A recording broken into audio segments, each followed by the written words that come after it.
Assalamualaikum warahmatullahi wabarakatuh. Salam sejahtera bagi kita semua. Yang kami hormati, dosen pengampu mata kuliah Logika dan Penalaran Ilmiah, Ibu Siti Dipoka, Sulistya Ningrum, dan teman-teman semua. Kami akan memaparkan tugas 4 dengan materi klasifikasi dan kategorisasi menggunakan penalaran induktif. Tujuannya adalah agar kami mampu menggunakan penalaran induktif untuk membuat klasifikasi subjek berdasarkan karakteristiknya.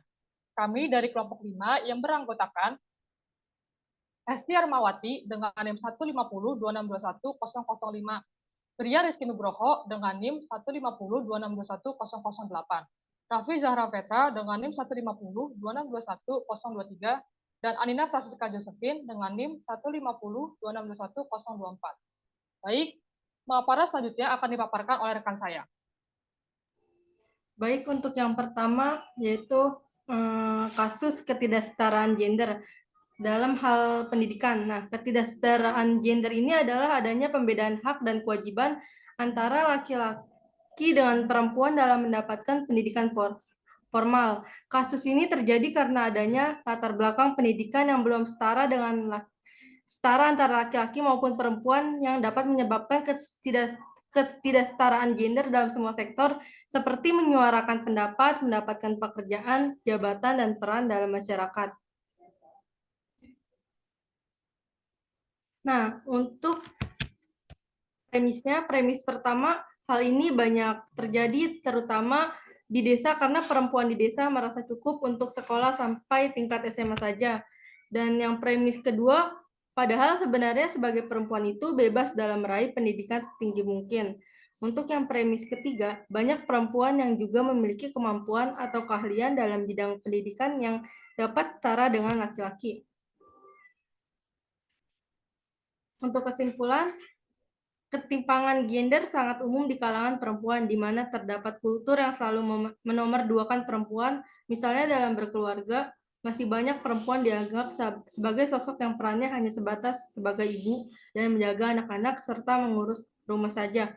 Bahasa kasarnya, perempuan hanya bisa di dapur saja. Dengan premis tersebut menyatakan bahwa perempuan di desa banyak yang memiliki kemampuan dan keahlian, bahkan juga dapat bebas memiliki apa yang dalam meraih pendidikan setinggi mungkin. Namun kultur di desa sangat erat sehingga perempuan hanya disuruh untuk di dapur saja dan mengurus segala urusan keluarga serta rumah tangga. Nah, sumber terkaitnya sebagai berikut.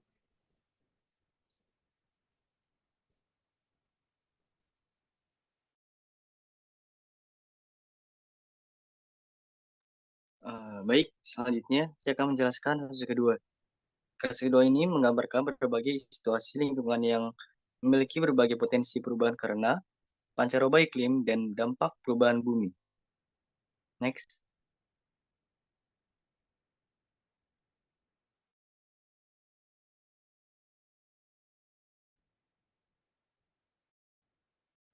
Baik, untuk premis pertama, diprediksi dalam skenario emisi yang tinggi, maka Kalimantan Timur dan Sumatera bagian timur akan mengalami pemanasan hampir 4 derajat Celcius dan curah hujan berkurang 20% pada tahun 2070 hingga 2100.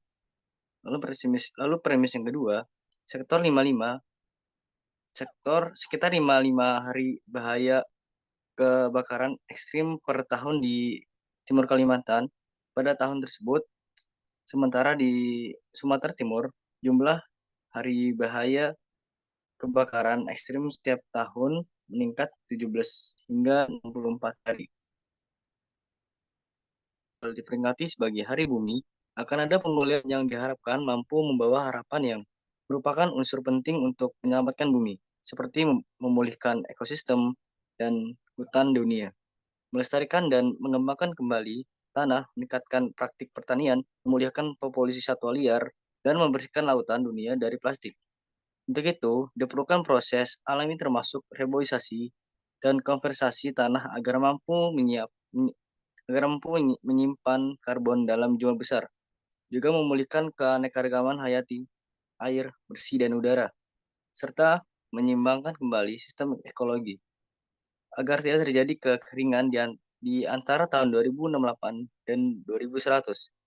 Akan terjadi sebuah gelombang panas yang ekstrim yang terjadi setiap 2 tahun sekali dan juga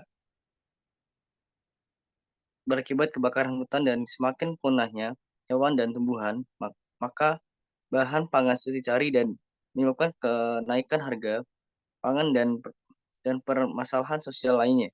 Akibat perubahan iklim di dunia secara khusus Indonesia yang akan mengalami lebih dari 3 kali kondisi gelombang panas ekstrim pada antara tahun 2020 dan 2052.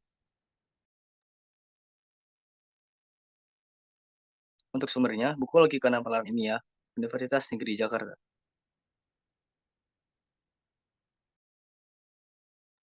Baik, selanjutnya akan dilanjutkan oleh saya pada kasus 3. Dalam kasus 3 ini membahas tentang kurikulum yang dikeluarkan oleh Kemendikbudristek pada tahun 2022 Februari. Kemendikbudristek ini meluncurkan kurikulum Merdeka. Kurikulum Merdeka adalah metode pembelajaran yang mengacu pada pendekatan bakat dan minat. Next.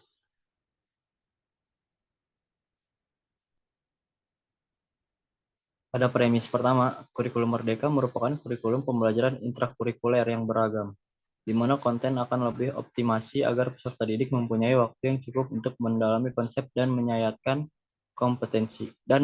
kompetensi. Pada premis kedua, kurikulum ini juga untuk menguatkan pencapaian profil pelajar Pancasila yang dikembangkan berdasarkan tema tertentu, sehingga tidak terikat pada konten mata pelajaran. Kesimpulannya, Kemendikbudristek resmi meluncurkan kurikulum Merdeka. Kurikulum Merdeka adalah metode pembelajaran yang mengacu pada pendekatan bakat dan minat. Tujuan Kemendikbudristek meluncurkan kurikulum Merdeka adalah sebagai bentuk upaya untuk mendorong kemajuan para siswa dengan cara menciptakan pendidikan yang menyenangkan dan menyesuaikan passion siswa tersebut, serta sebagai bentuk pencapaian profil pelajar Pancasila yang dikembangkan berdasarkan tema tertentu oleh pemerintah. Sumber merdeka.com mengenai tujuan kurikulum Merdeka, pahami bedanya dengan kurikulum sebelumnya. Next. Selanjutnya ada refleksi kasus. Pada kasus pertama, situasi yang disajikan merupakan situasi yang berkaitan dengan kesenjangan persepsi dalam dunia pendidikan, yaitu adanya perbedaan hak dan kewajiban antara laki-laki dengan perempuan dalam mendapatkan pendidikan formal. Dari situasi ini dapat disimpulkan bahwa kasus pertama berkaitan dengan kesetaraan peran gender di masyarakat.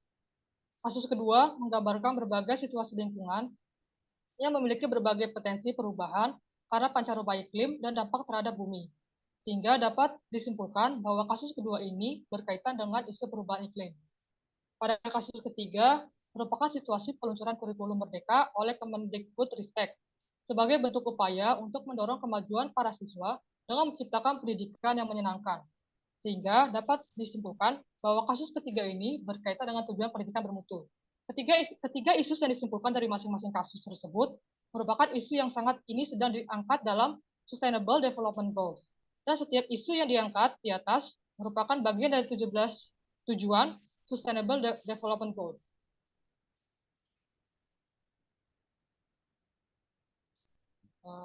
Selanjutnya, baik, sekian pemaparan dari kami.